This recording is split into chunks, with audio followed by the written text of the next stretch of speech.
Hey guys, what's going on? It's Matt Marinoff, Real Estate Recovery Group. Thanks so much for getting on with us with the Live with Matt show.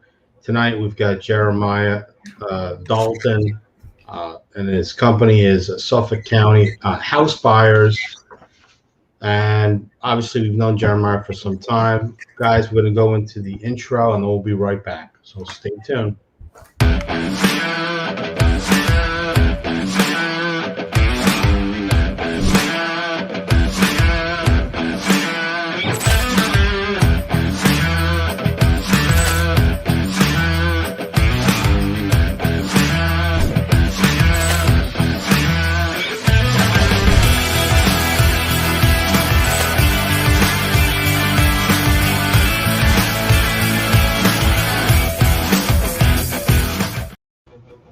All right, guys. Tonight our guest is Jeremiah Dalton, Suffolk County home buyer. Jeremiah is a former attorney, turned in. Now he's fixing and flipping properties full time. He's a full time investor. Just hang on one sec, and we'll be right back. Hey everybody, what's going on? This is Matt Marinoff from the Matt Marinoff Live Show. This week, July 14th, we've got Jeremiah Dalton stopping by. Jeremiah has a company called Suffolk County Home Buyers. Let's talk about how he quit a job that he hated with stability and went full-time into flipping houses. Let's go. Hey, I'm Jeremiah Dalton with Suffolk County House Buyers, and I'm about to go on next week with Matt on his podcast from Real Estate Recovery Group to talk about how I left the job that I hated, now doing what I love, getting to spend time with my family and fixing and flipping homes all over Long Island. Super excited to be on.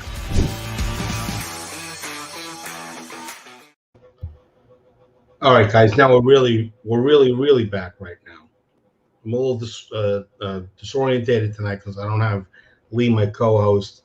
He would have been fun to have on with us, Jeremiah. So first and foremost, appreciate you coming on the show. Thank you for having me. Glad to be on. Absolutely. So let's talk here a little bit. So, you're a former attorney and you got out of the business and now you're fixing properties and flipping houses. So flipping without flopping is tonight's heading for the show. Tell us a little bit how you got into flipping these houses. And you're not only doing it in your local town, you're doing it all over Long Island now. Yeah, so I was at a job that I really hated. It was a job that I actually was for part of a union. It was actually the union my father was in, and I actually was in it. Worked throughout college and law school, and was like, hey, this is a great opportunity for me to give back. I started working for them, and then found myself kind of realizing just, there was too many politics involved, a lot of sleazy people. And, I knew I was going nowhere there. No matter what I did, it wasn't going to really make a difference. And I realized, all right, it's time for me to chart a new course. It was really hard for me to work at a job, being away 14, 15 hours a day, knowing it was going nowhere, but on top of it, not seeing my family. So I had just had my daughter, and I was like, I can't live this life. I can't. If I'm going to be an example to my kids, I can't be here. Okay. And it's not about the money, but I've got to be doing something that I'm really passionate about, which is, originally I thought, going down that road, making a difference, that I would be able to do that. But once I realized that wasn't going to happen, I was like, I have to chart a completely different path. So with that, I've always loved real estate, had some rental properties, but really decided to go all in. But at the time, still now, obviously, but I had a house, same house I live in now, debt, student loans, family obligations, what have you. So I couldn't just leave all that. So I had to essentially build a flipping business while working 15, 16 hours a day, between commuting and everything like that. So over the course of a couple years, I, built this fix and flip business, got it to the point where I was like, all right, I can, I can leave and I can do this full time. I was fortunate that, as I was making money, I was able to reinvest it in other marketing, put that money aside, build systems so that, basically when I left, we're light years ahead of, when I left years ago. But at least I had some semblance of a business, you know what I mean? And the ability, to pay my bills and, obviously take care of my family. So I've been fortunate. Last couple of years have been really, really great to me. And I hope, we keep getting bigger. We keep doubling year over year. But now I can actually safely say that, hey, I'm living a life that, my kids can be proud of. And it's something that I can be proud of, showcasing to them, that, hey, dad's out there living his dream. And he's also spending time with us as well. So it's funny. I see a lot of pictures. I see videos and stuff like that. You're very involved in the raising of your children, because I see more videos with that. And I got a question. Who is the biggest kid? Because you act like an idiot with your children. I love it. Yeah. I mean, listen, I never really grew up, and I probably never will. So, yeah, I mean, spending time with them, enjoying things. We just went to Lake George a few weeks ago, parasailing, jet skiing, tubing, what I mean, whatever it is, boating, whitewater rafting. But just spending time with them, pushing the limits, being around them. Yeah, I'm very, very proud of that. And, I always try to make the business is structured around my family. The business serves my family. It serves me. It serves my children, not really the other way around. Don't get me wrong. Like, there are times, I have to step away. I have to take a phone call. I always make myself available to people if needed. I'm not one of those people that just shuts off the phone. But I always carve out, the time for my kids first. And obviously that's amazing. I like the fact when I call you, you usually pick up on the third ring. So that makes me feel warm and fuzzy inside. It does, but those first two rings, I'm prepping the kids to let them know, hey, dad's got to take a call real quick, be 2 seconds, you know what I mean? Get them in place, maybe put a few harnesses on them, you know what I mean? So they don't. Yeah, you got to tell, listen, you guys got to buckle up. I got the Hebrew hammer coming on. So. Exactly. I got, but sometimes, listen, I've got to chain them up, you know what I mean? And make sure that they don't get out of hand. But they're cool with that. And, it takes 2 minutes and, we talk about what we need to talk about. And most of the time, I think part of my real talent is being able to just kind of cut through the BS, get right to the chase, the heart of the issue, and then move on. You know what I mean? Don't spend a lot of time deliberating, just get to the heart of the issue. And that's what I do, I focus that time, that 20% of what you do produces 80% of the results. I can actually, I think in some ways I've been able to get it down to like 10% produces 90% of the results. You know what I mean? So I focus on that real little bit, and I focus on it hard, but it does produce, most of the results to me. It's funny. A couple things. One, so your wife is a real estate attorney, right? She is. Yeah, we met in law school. Met in law school, fell in love. Did you guys work at the same law practice?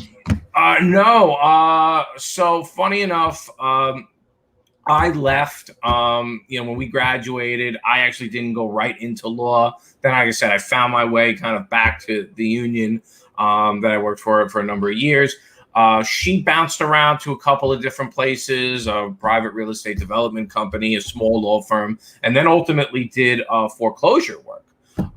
She represented banks in the foreclosures. And so she was working really long hours too. So we were both out of the house. Our daughter essentially being, raised by a nanny. And I was like, listen, let me try to build this business. And what's nice is one feeds the other now. Now she's a full-time real estate attorney. Right. Me as a client, a paying client, mind you. I give her a lot of business, and she does a great job for me. And, she has her own clients. So, one business has been able, to help the other, and they work together. Not always seamlessly, but certainly. So she works for you? No, she's got her own firm.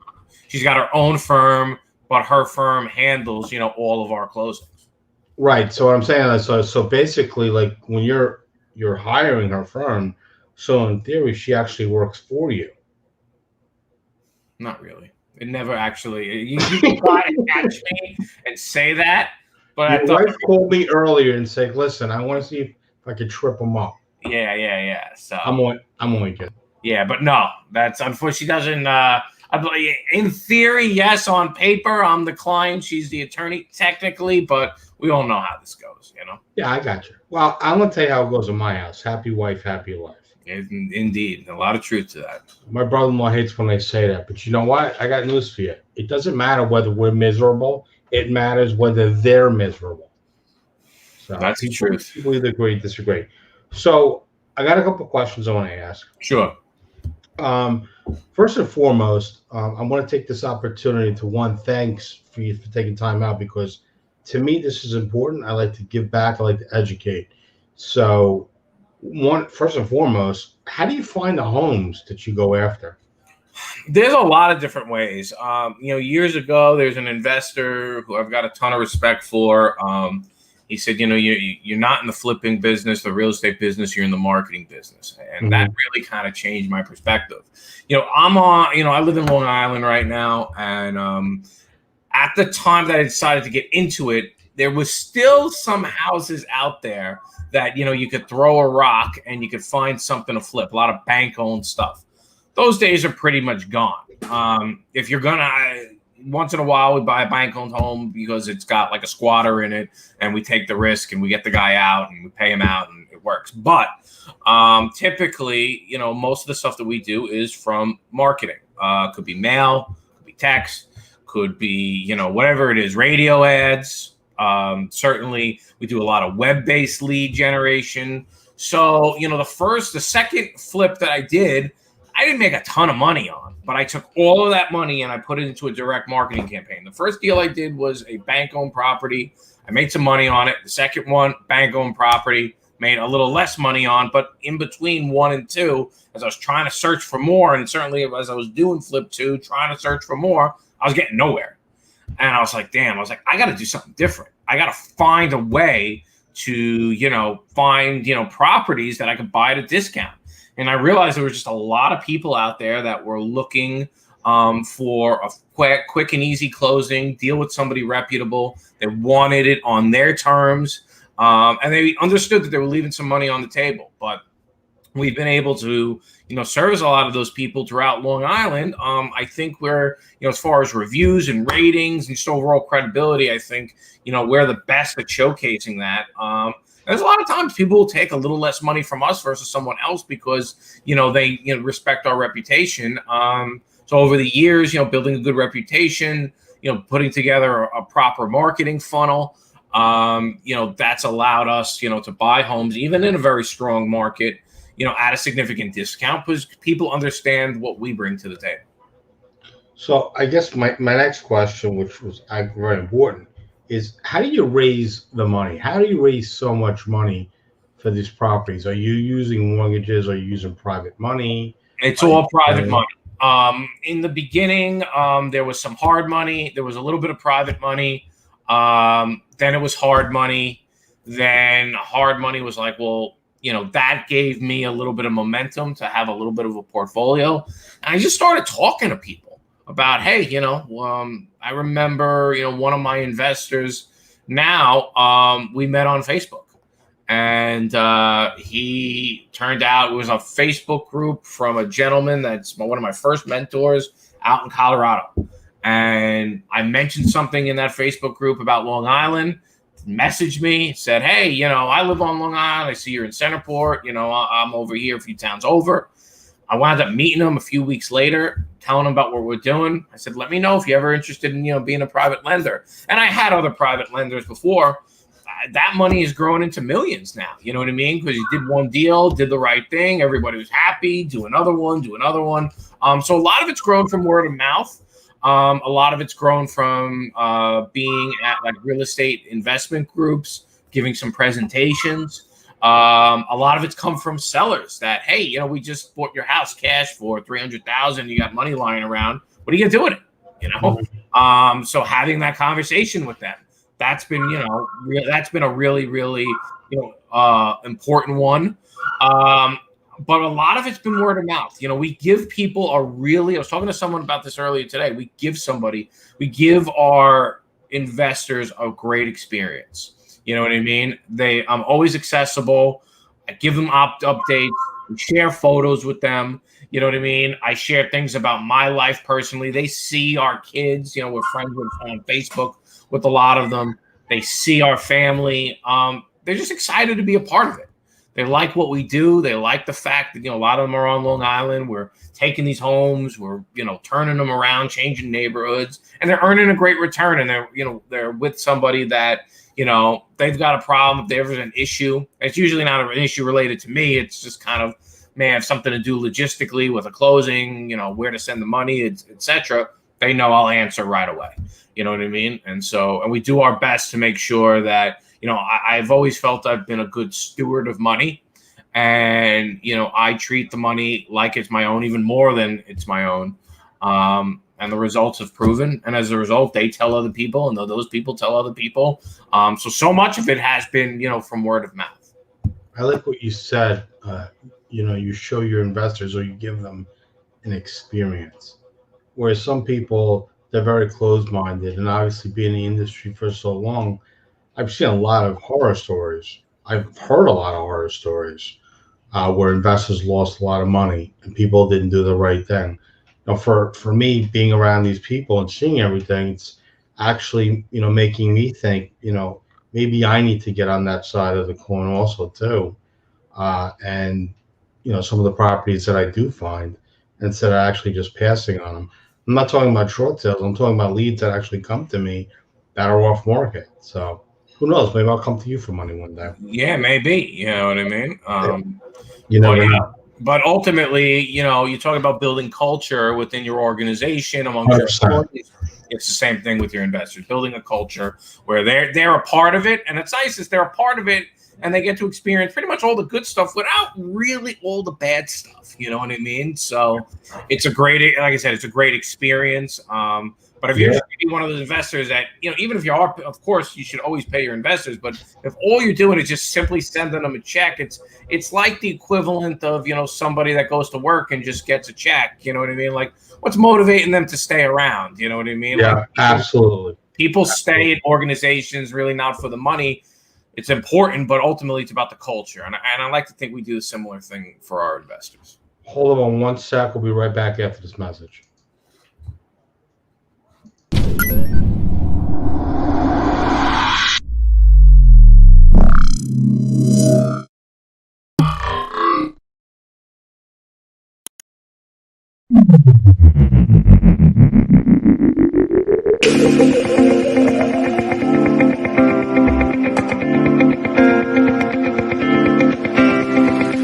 His energy, you can tell he's real. There's no BS talk.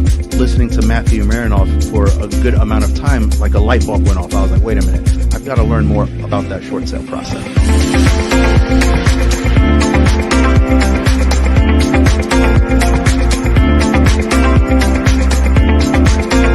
What is one thing that really stuck out in your mind that you learned that you may not have known prior to coming today? Everything.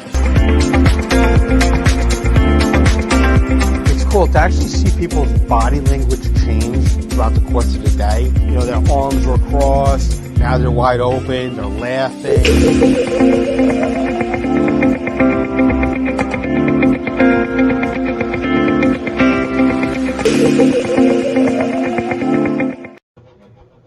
All right, guys, we're back. We are back with Jeremiah Dalton, and we are talking about flipping without flopping. There's been a few flops, and I don't ever want to say I won't ever flop. You know what I mean? But right now we're doing okay. Well, we'll get to the flopping in a second. Let me ask you a question. How do you manage the rehabs that you have? I mean, you don't have to tell us how many you have going on right now if you don't want to, but how do you manage them? Yeah, I mean, listen, I couldn't even tell you to have to sit down and actually count. It's dozens, but simultaneously, you know what I mean? But I have found that the best, some people do it differently. They want to buy all the materials. They want to just sub everything out and have a project manager. I'm not saying that's the wrong way to do it. If that works for you, I've just personally found that there's so much value in a good GC.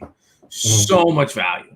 Now we're buying houses. That was the other thing why I went off market, was like, I didn't want to be the guy that was like scraping the barrel, for houses and, doing, whatever you could do, just putting lipstick on it and, Scotch tape and glue.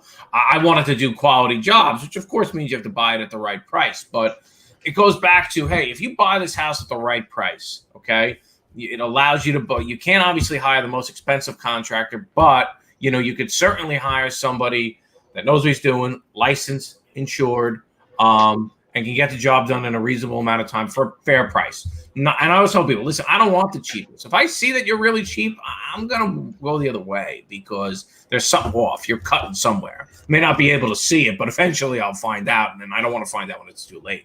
So, you want the guys that appreciate that they're going to they can handle the volume. They make their money on the volume. But they have the ability to be able to do a lot of them. And so we use, we have 3 to 4 different GC crews. Certain people can handle 1, certain people handle 4 or 5 at a time, somewhere in the middle.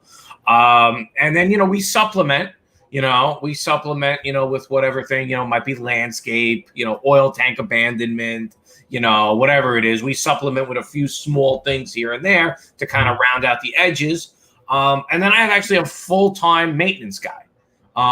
And he goes around every single house before it hits the market. We have an inspector that comes in, pre-inspects the homes, doesn't really give us like a full detailed inspection report because that's what we need. But hey, Jeremiah, here's your items that you need to address. Very simple, very straightforward. Our handyman will spend a week in that house, handling all the little odds and ends. And that's how we're able to keep it pretty tight. And, typically when our homes are inspected, very little requests come back repair rider wise. Wasn't always like that. But yeah, so that's been a big part of it. But, I let the GCs manage it. You know what I mean? I let them do their thing. But there's so much value in that. To me, there's so much value in really having a good GC. We're well capitalized. There's no games. There's no BS. You do your work, you're getting a check. You know what I mean? And sometimes, if I'm not around to give you a check, just tell me where to wire the money. Show me some pictures. Tell me where to wire the money. And we pay quick. So it's built up a lot of good rapport. They want to do work for us. And we're going to just kind of keep repeating that formula, honestly. So my final question that I'm going to ask you is, I don't even know how to answer this question, so it sounds like you found your true purpose, because you don't sound like the average guy that I talk to. There's a fire burning inside you. Yeah. So how would you describe? Do you feel like you found your true purpose, your true calling? Yeah, I mean, ultimately, my true purpose beyond anything is showcasing to my kids that, hey, I'm living a life that I can do what I want, when I want, with whoever I want, where I want, no matter what. You know what I mean? That's, to me, what it's all. So everything that I'm doing is fueling that, right? Is pushing that towards it. So when you see me fired up, motivated, pushing, of course I want to get the job done. I take a lot of pride in what I do, but it's all because this is allowing me to have that life that I've wanted. You know what I mean? And I've always wanted to do this stuff. You know what I mean? And listen, don't get me wrong. I love the dynamics. I love watching a house transform. It never gets old. Having done hundreds to this point, it's like it never gets old. I love going through them. I love putting a good product on the market for the buyers. I love, hopefully, people, it's their first time home, their forever home. We just sold a new construction today.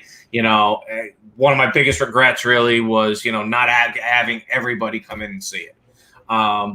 So yeah, there's a lot of fire in me. I'm naturally an intense guy. Yeah. So I'm passionate about working with those that match that intensity. You know what I mean? You seem very genuine. I give you that. I don't want to work with anyone. You know what I mean? I'm not the guy that I want 1 million people to bring me deals. Because I may not want to work with you, no matter how good the deal is. You know what I mean? I'd rather do less deals with the people that I like working with, who are going to match that same intensity level. So we've done a few short sales together, my company and your company. How would you describe the experience working with my company?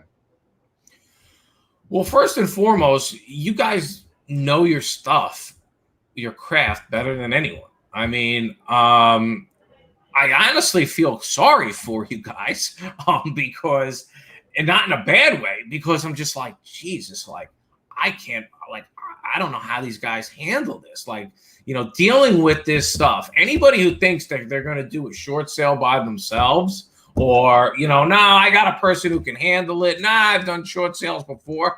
Like, I just laugh, and I'm just like, okay, you know what I mean? Like, you know, why would you pay, you know, the fee that they charge? Well, because first of all, there's a good chance that they're going to, if they can't get it done, then it's not going to get done.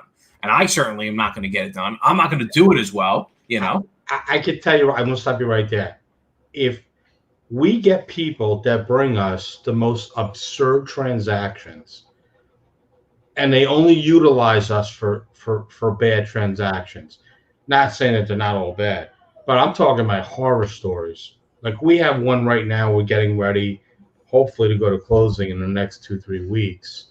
And I mean, this thing is like marked up. When I say marked up, I'm talking about over $1.4 million in judgments. You know, to be able to orchestrate that, to take off a tax lien, to be able to take care of, you know, 2 other various judgments that are on there that are totaling, you know, I think another 130,000. So you get the $130, you got 1.4, you got an IRS lien, and to orchestrate all that, and for somebody to say, you know, which I hear a lot, well, it's a lot of money. Yeah, but people can't do what we do. Yeah. So I don't have a problem charging it. In some cases, we end up making even more money because of the, you know, severity of the difficulty of actually getting the transaction done. So I tell people when they say stuff like that to me, well, you get what you pay for.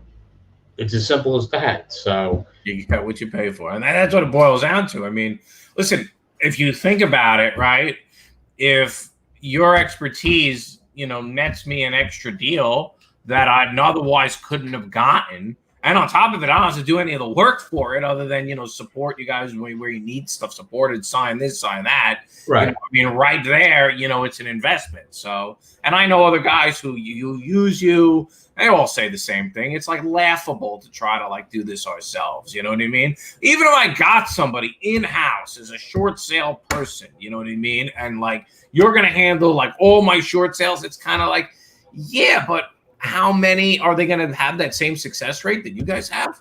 Probably not. So what? I'm not going to save any money. You know what I mean? And that's always like the silly thing. And I see it in real estate. You see it all the time. You know, people trip over hundreds to pick up pennies all the time. And if you ask me the one key reason why I've been successful, is I always see the big picture, and I go for the hundreds. You know what I mean? I'm focused on the hundred. I'm not focused on the pennies. You know what I mean? That's why my contractors like me. Something comes up, pops up. Okay. All right. It's a $2,000 overage. It is what it is. I know, but, you know, don't worry about it. Like, just move on. You know what I mean? 100%. So where do you think the market's going to head in the next 15 months, 24 months? Yeah. I mean, everyone's got different takes on it. I've, you know, seen some stuff and I got a general sense of your feeling on it. I mean, ultimately, none of us know. You know, I don't pretend to have a lot of knowledge about the market. I mean, other than, you know, anecdotally what happened, you know, leading up to 2007. But, you know, there was a tremendous amount of overbuilding leading up to that. Obviously, the crazy loans, if you had a pulse, both of those things are gone. Now, we do have this other issue, of course, of these, you know, pending foreclosures in the pipeline. But I do think having gone through 2007, nothing's ever perfect with banks and the government, as we know. But I do think having been through it once before, there's going to be a lot of programs to offset those foreclosures that are coming. So I think we're starting to see it a little bit now, the lunacy of throwing something on the market and getting, you know, 30, 40,000, you know, 10 offers, 30, 40,000 within the first week. That's starting to settle a little bit. That couldn't go on forever. Right. I think it's all really also area driven. I mean, I like where we are in Long Island, being a suburban area. Not everything's remote anymore, but, you know, a lot of remote work is here to stay. But I do think that the pending foreclosures, even if we have a certain amount of that, my personal experience, my personal feeling on this is that it'll be somehow counteracted because we've had an inventory shortage for a while. And, building is a lot harder to build now, more costly to build. Townships are making it hard. So the days, at least in the short term, of, Trump builders coming in and doing 20, 30, 50 home developments, it's hard to do that. So we just don't have that kind of robust overbuilding at a time that, we really need inventory. Right. So my feeling is that, this kind of stuff is going to start to soften, and it's going to head back to, that late 19, early 2020, more balanced market.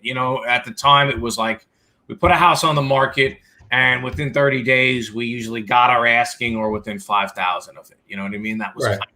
And I think we're gonna head back there a little bit. And I think it's gonna be because while certain foreclosures will hit the market, we still have, a lack of inventory.